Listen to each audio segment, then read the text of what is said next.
BBC News with Sue Montgomery.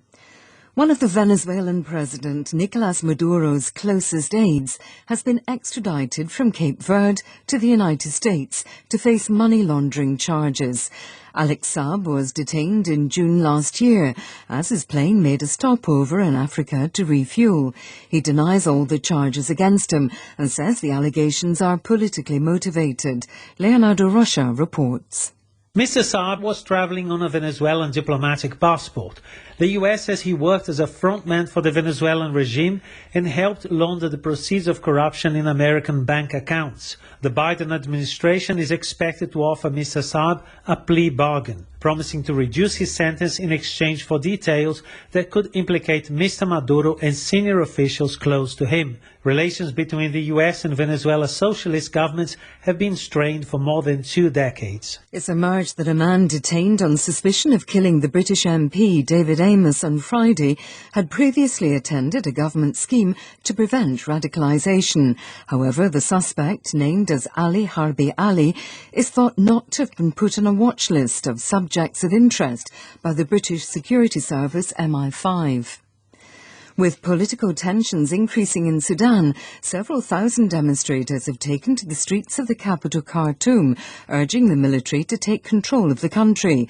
The protest was organised by politicians opposed to Sudan's transition to civilian rule. Correspondents say the fact that protesters were allowed to get close to government buildings and were not met with tear gas suggests they had the backing of senior members of the security forces. Sudan's finance minister, Gabriel Ibrahim, said he was fully aware of the government's shortcomings.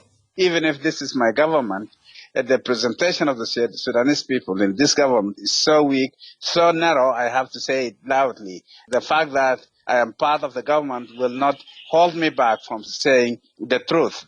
Emmanuel Macron has become the first French president to attend an event marking the brutal suppression by police of Algerian protesters in Paris 60 years ago, in which dozens of people were killed. Here's Mike Saunders.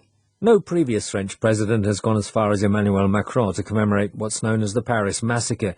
He joined a ceremony beside a bridge over the River Seine, where a march set off in 1961 while Algeria's independence war was raging to denounce a night curfew imposed only on Algerians.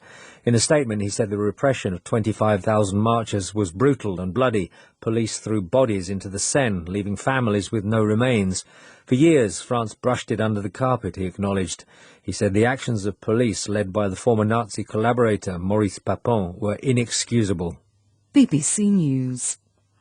The government of Eswatini, Africa's last absolute monarchy, has ordered all schools to close as pro-democracy protests continue across the small landlocked country. The Prime Minister said recent days have been marred by a spate of riots and violence, placing the lives of children at risk. For weeks, Eswatini's students have been boycotting lessons as they demand free education and democratic reforms. At least 6 people have been killed and many more are missing in the southern Indian state of Kerala after heavy rain caused landslides and floods.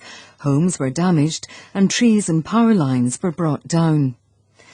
Britain's former Health Minister Matt Hancock has had a job offer from the United Nations withdrawn. He announced this week that he'd be helping African economies recover from the pandemic, but the UN now says the appointment has not been taken forward. Mr Hancock resigned as Health Secretary after he was seen kissing a colleague in contravention of social distancing guidelines. Mark Lobel reports. This is embarrassing for the former Health Secretary who was looking to relaunch his political career. Many of his former cabinet colleagues had publicly congratulated him on this unpaid UN role when it was announced last Tuesday. But there was also anger that it came on the same day a parliamentary committee had been highly critical of the government's handling of the pandemic. Some in the international community then openly questioned Mr Hancock's expertise and his suitability for the role.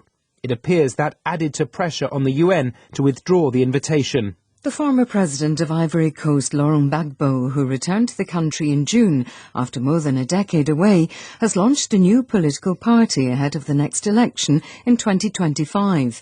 His return to the political scene follows an acquittal by the International Criminal Court on charges of crimes against humanity.